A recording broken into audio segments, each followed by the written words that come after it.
What's up, guys? Today we're talking about a topic that I've been dying to talk about. Why has there been so many anime movies lately? I just got done watching the new Solo Leveling movie, and I thought to myself, this is the perfect time to talk about this topic. It feels like every series is jumping on the movie hype train, and honestly, I'm super excited about it. But I do want to explain why that is. Let's start out with the basics. Anime used to be pretty straightforward. You had your show, maybe an OVA or two, and that was it. Movies were rare, and when they happened, they were usually non-canon side stories.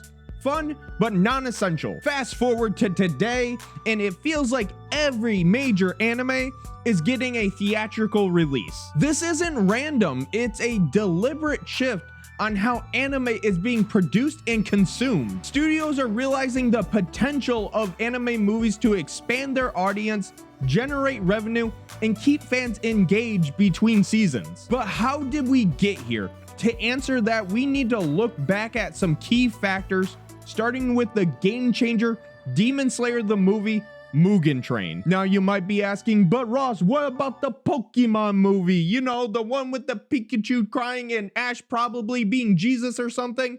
You know the one. To that I would say, why do you sound so Italian? Don't you have a CEO to take care of? And the Pokemon movie was more of a juggernaut for Pokemon than anime in general. With that out of the way, we can't talk about anime movies without talking about Mugen Train. Released in 2020, this movie obliterated box office records. It became the highest grossing anime film of all time. It surpassed classics like Spirited Away and even raked in massive numbers internationally. But here's the kicker. Mugen Train wasn't just a random side story. It was a direct continuation of the first season. If you wanted to keep up with the story, you had to watch the movie. This was a bold move, and it worked brilliantly. Fans rushed to theaters because they couldn't bear to miss out on the next chapter of Demon Slayer. This approach was revolutionary. It showed studios that movies could be more than just a side dish. They could be the main course.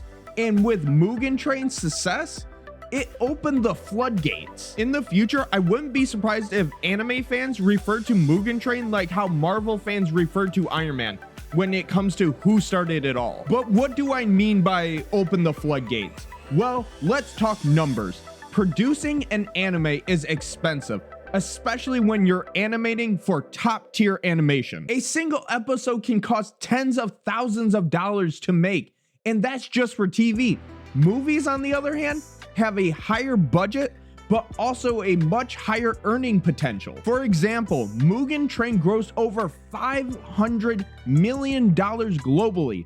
That's more than some blockbusters. Studios looked at that and thought to themselves, why not us? The financial success of anime movies has made them an extreme attractive option for producers looking to maximize their returns. But before we keep going, don't forget to subscribe. It really helps the channel out, and I can't describe how much I'm thankful for your guys' support. But enough of that self-promotion BS, let's get back to the video. Another reason why anime properties are taking over movie theaters is because of the sheer quality. Let's face it, TV anime is great, but it has its limits. Studios are working on some tight schedules and budgets, which can lead to some, well, questionable animation moments. Looking at you, Seven Deadly Sins Season 3. Movies, on the other hand, have the time and resources to go all out.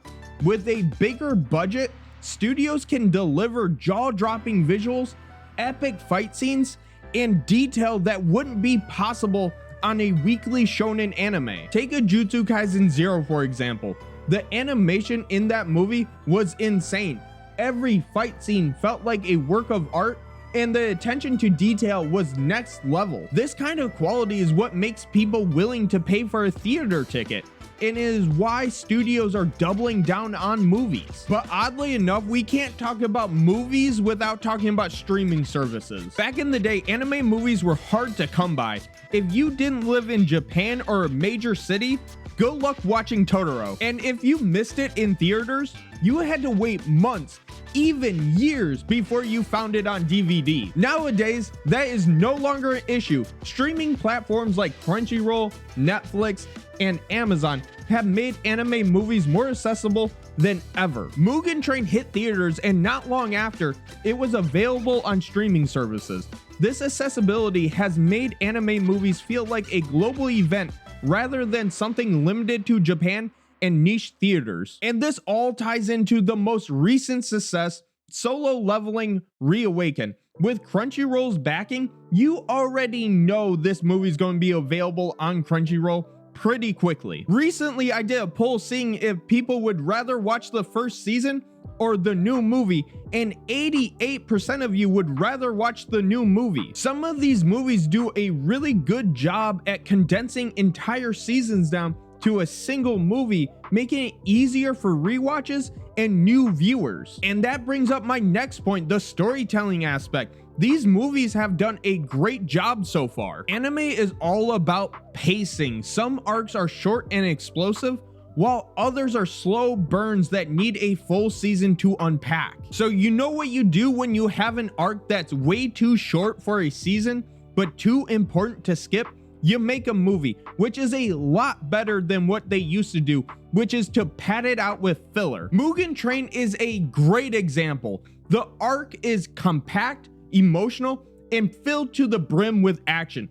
It wouldn't have worked as a season, but as a movie, perfect. Similarly, Jujutsu Kaisen 0 took the prequel story and turned it into an epic standalone film that expanded the world of the anime. And now we have the newest addition to the group, Solo Leveling ReAwakening, which does a great job at condensing the story of the first season. All three of these movies were vastly different in their execution and what they were trying to achieve in their fan bases, but yet they were all successful. Let's be real, movies are marketing gold mines. Think about it. Everything that comes with a movie, release date, trailer, posters, exclusive merch, fan events, it's a pure hype machine. The movies that I'm most excited for are the 3 Demon Slayer movies that will wrap up the entire series, and the Chainsaw Man movie that I can't imagine how good it's going to look considering how good looking the first season was. Like I said earlier, movies keep the fans engaged between seasons.